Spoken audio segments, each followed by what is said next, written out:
It's Thursday afternoon at Natureworks, and it's time for another one of our Natureworks teaching videos. Guess what we're going to do today, everybody? We're going to make a handmade wreath. And the reason I wanted to demonstrate this was because we buy in our wreaths that are made of balsam, pre-made, and then we decorate them. But we make our own wreaths out of all these evergreens that I harvest from my yard and here at Natureworks. And they're so beautiful, and I think that a lot of people just don't realize the diversity of evergreens. We carry over 20 different distinct kinds of evergreen boughs. So the first thing that you need to do is get a roll of florist wire and keep your wire short, okay? No long pieces. Keep the roll attached, attach it, wire it onto the ring. And then I have already pre-cut all my bunches. Or my little pieces, because what you're going to do is you're going to take these greens and you're going to make a bunch, and the size of the first bunch is going to determine how big the wreath is. Now when we talk about a 12-inch wreath, what we're talking about is a ring size, not a wreath size. So a 12-inch wreath is going to actually be a lot wider. So you put your stiffer greens on first, and then you make a bunch, and that first bunch determines the size of the wreath, the width of the wreath, how thick it is.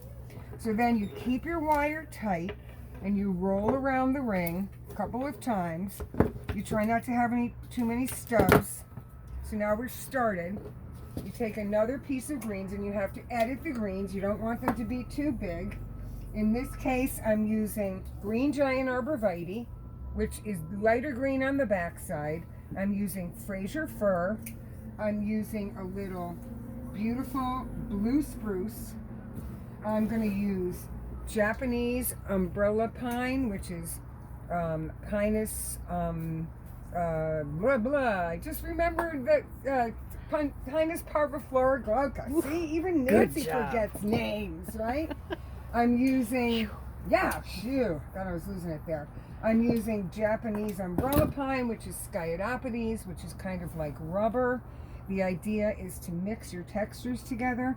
So now I place this bunch right on top of the ring, overlapping it a little, and then keeping the wire tight, go back around the ring, and then you start with the next bunch. So you can either just mix it all up, or you can repeat a theme. But you want your bunches to be about the same size. So for example, this is boxwood. Now we dip our boxwood, we dip our Fraser fir, we dip a lot of our greens in wilt-proof to make it last longer. So this is boxwood, and then we're going to get another piece of the Pinus parviflora, the lacebark pine, and you see how you can edit it. And then I'm going to add this. This is This is Thuiopsis stolobrata, which is Japanese umbrella pine. It looks like this.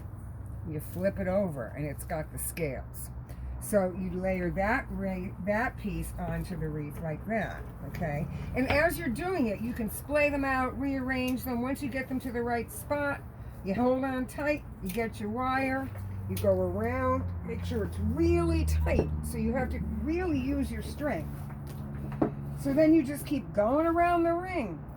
And what I have here, I have Scotch pine, blue Scotch pine, baby blue eyes spruce.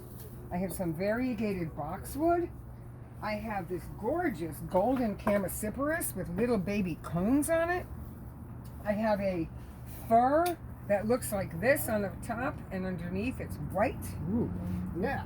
I've got Pinus parviflora glauca, which is Japanese white pine. Beautiful tricolor needles. These are little puffballs.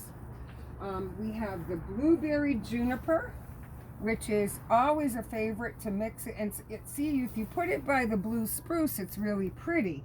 But if you put it by something dark green, the berries actually pop a little more. So you have to decide how you want to combine your textures. You see with these three how that works? So it's so much fun. Yesterday, Amber and I made wreaths all day. That's an example of a finished one close up. We used a lot of that golden Sudworthii arborvitae from my yard. And you can see that they're beautiful. Now you can add bows and cones and berries to them, and they'll last the whole season. Anything that's not an arborvitae has been dipped. So cedar and arborvitae we don't dip, and willow-proof, everything else is dipped.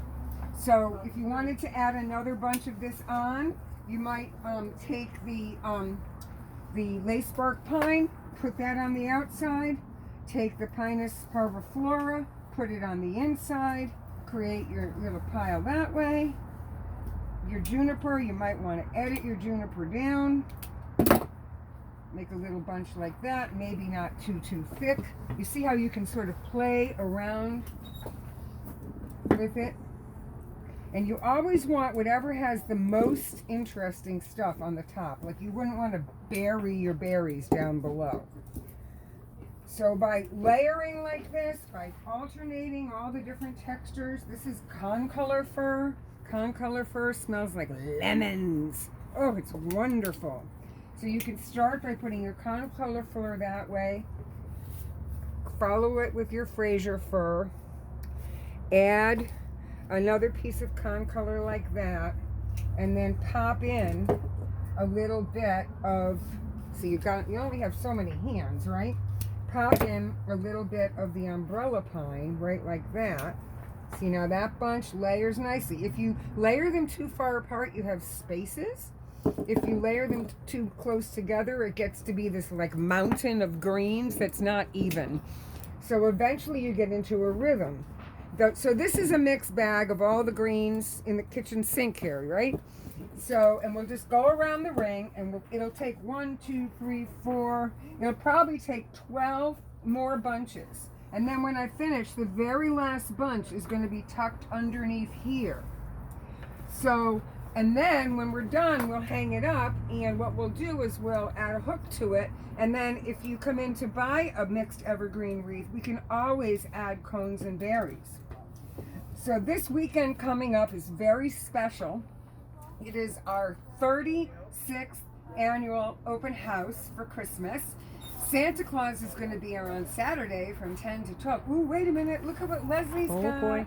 Ooh, that's so pretty. Leslie just made this beautiful arrangement with the dried pomegranates. Beautiful. I know. And Amber's making these little guys. Look at them. They're so cute. These are like the teacher gifts, the quick pick-me-up gifts when you have to go somewhere. Anyway, Santa will be here from 10 to 12. We're going to have cookies, hot cider. We're going to have wine and cheese in the afternoon, both days, Saturday and Sunday. We are gearing up. We have so many employees working today.